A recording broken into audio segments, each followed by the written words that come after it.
बिस्मिल्लाहिर्रहमानिर्रहीम। अस्सलाम वालेकुम नाजरीन। आज अडयाला जेल में Al-Qadir trust 190 million pound reference में अहम समात हुई, अहम डेवलपमेंट्स हुई हैं। इस पर हम डिटेल में बात करेंगे, लेकिन इससे पहले जो इसराइल ने ईरान पर मिसाइल दागा है, इस पर हम बात करेंगे। नाज़रीन, दो अमरीकी हकाम ने BBC को बताया है कि तस्दीक की है कि इसराइल ने ईरान पर मिसाइल दागा है, लेकिन ईरान ने मुल्क के किसी भी हिस्से में इसराइली मिसाइल हमले की तरदीद की है।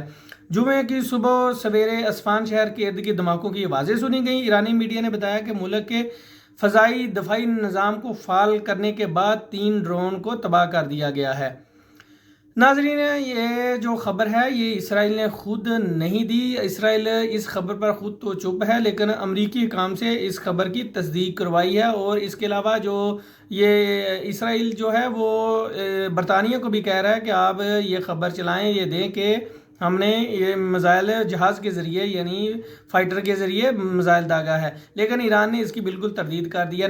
जब ईरान ने इसराइल पर 300 मिसाइल दागे थे, तो उससे पहले तकरीबन 72 घंटे पहले यानी 3 दिन पहले अमरीकी हकाम को इन्फॉर्म कर दिया था ईरान ने कि हम हमला करने जा रहे हैं, और उन्होंने फिर हमला किया भी। और जो उनके जो खबर आ रही है, जो पता चला कि ज़ाहिर है जो उनके बैलिस्टिक मिसाइल थे वो तो इन्होंने आयरन डोम से जो रोक लिए थे इसराइल ने, लेकिन जो इनके हाइपरसोनिक थे, जिसकी वजह से परेशानी की लहर दौड़ी हुई है इसराइल और अमेरिका में कि हाइपरसोनिक टेक्नोलॉजी कौन सी टेक्नोलॉजी इनके पास, जिससे इन्होंने उनके एयरबेस को F-35 का एयरबेस था, हेडक्वार्टर था इनका, उसको तबाह किया। काफ़ी नुकसान भी हुआ है वहाँ पे। लेकिन ये जो खबर ये कह रहे हैं कि हमने मिसाइल फायर किया है, इसमें कोई हकीकत या सदाकत नहीं मिल रही है, क्योंकि जब ईरान ने हमले के बाद उसकी फुटेज जारी कर दी थी, इसराइल अभी तक इसकी कोई फुटेज जारी नहीं की। क्या इसराइल इसे खौफजदा डर रहा है? ये खबर जो असल में ये है खबर कि जैसे ये रूस में भी पहले हुआ था कि ये जो जैसे ईरान में दाश वगैरह है, कुछ तंजीमें हैं, इन्हीं ने अंदर से ही कोई ड्रोन उड़ाए हैं वहाँ पे, जो ईरान ने तबाह कर दिए हैं। कुछ धमाके की आवाज़ें आई हैं, लेकिन इसमें ये कोई सदाकत नहीं है कि इसराइल ने उस पर मिसाइल दागा है। इसराइल में इतनी हिम्मत नहीं है।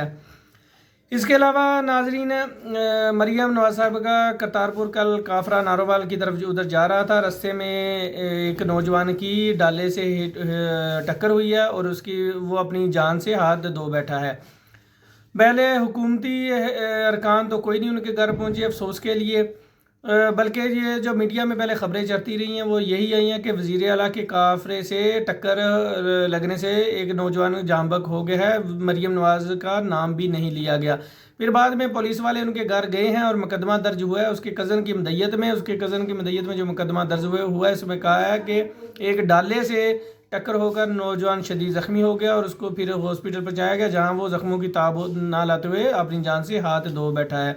इस तरह के काफिलों से पहले भी होते हैं हादसे, लेकिन कोई इसका कुछ बंदा नहीं है, बस वो गरीब जो अपनी जान से हाथ धो बैठा।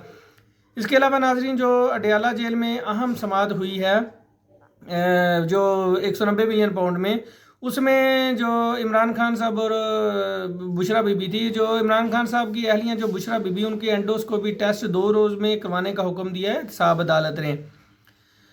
बानी PTI और जो उनकी अहलियाँ उनकी तरफ से एक दरख्वास्त तभी मुआयने के लिए दरख्वास्त दी गई थी। जो साहब अदालत के जज हैं नासिर जवेद साहब राना, उन्होंने वो कबूल कर ली है और बुशरा बीबी के एंडोस्कोपी टेस्ट जो हैं वो डॉक्टर आसम यूनुस और सरकारी डॉक्टर की ज़ेरे निगरानी करवाया जाए, ये हुक्म दिया है।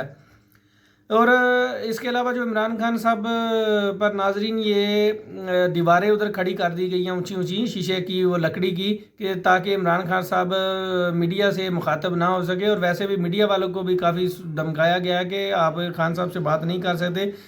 लेकिन अभी समात शुरू हुई थी, थोड़ा वक्त गुजरा तो खान साहब रोस्टम पर आ गए और जज साहब से पहले तो उन्होंने कहा कि मेरी बीवी को जो टॉयलेट क्लीनर दिया गया जिसकी वजह से उनके स्टमक में जलन भी है और उनकी तबीयत काफ़ी ख़राब रहती है, तो उनका इलाज करवाया जाए, यानी उनके एंडोस्कोपी करवाया जाए। तो जज साहब ने कहा कि अभी समाज शुरू हुआ, बाद में भी ये बात कर सकते हैं। तो फिर जज साहब मीडिया से भी मुखातब हुए। मीडिया से मुखातब होने के लिए उन्हें एक स्टूल का सहारा लेना पड़ा, क्योंकि दीवार 9 फुट ऊंची है तकरीबन। تو ویسے تو وہ دیوار کا اب جج صاحب نے آرڈر دے دیا ہے، حکم دے دیا ہے کہ وہ ہٹائی جائیں، کہ تب تک اس کیس کی سماعت نہیں ہوگی جب تک یہ دیواریں نہیں ہٹائی جائیں گی۔ اور اب وہ بھی کیونکہ خان صاحب نے جو موقف اپنایا تھا کہ یہ اوپن کورٹ نہیں لگ رہا، کہ جس طرح اسلام آباد ہائی کورٹ کے آرڈر ہیں کہ میڈیا کو بھی اجازت ہونی چاہیے اور اوپن کورٹ کی طرح سماعت ہونی چاہیے، کہ یہ اوپن کورٹ نہیں لگ رہا جو شیشے یہ دیواریں لگائی گئی ہیں اس کی وجہ سے۔ اب جج صاحب نے انہیں ہٹانے کا حکم دے دیا، اللہ کرے ہٹ جائیں، تو امید تو ہے انشاءاللہ ہٹ جائیں گی۔ اور جب یہ جج صاحب نے عمران خان صاحب سے مخاطب ہو کر پوچھا یہ جو ڈاکٹر عاصم صاحب ہیں کیا وہ آج ہی آ سکتے ہیں کہ تاکہ بشریٰ بی بی کے آج ہی ٹیسٹ ہو جائیں، تو اس پر عمران خان صاحب نے کہا کہ ہم ان سے رابطہ کریں گے کہ وہ آ جائیں گے۔ جو اصل میں جو مسئلہ آ رہا ہے وہ حکومت کہہ رہی ہے اس کے پیمز میں ٹیسٹ ہوں گے، لیکن ہم عمران خان صاحب نے کہا ہم الشفا ہاسپٹل میں کروانا چاہتے ہیں، لیکن جو یہ جیل انتظامیہ وغیرہ ہیں وہ کہتے ہیں ہمیں اجازت نہیں ہے، وہ بازید ہیں کہ پیمز میں ہی ان کے ٹیسٹ کروائے جائیں۔ ابھی کے لیے ناظرین اتنا ہی، انشاءاللہ مزید اچھی خبروں کے لیے آپ کی خدمت میں حاضر ہوں گے۔ چینل کو سبسکرائب کیجئے، شکریہ۔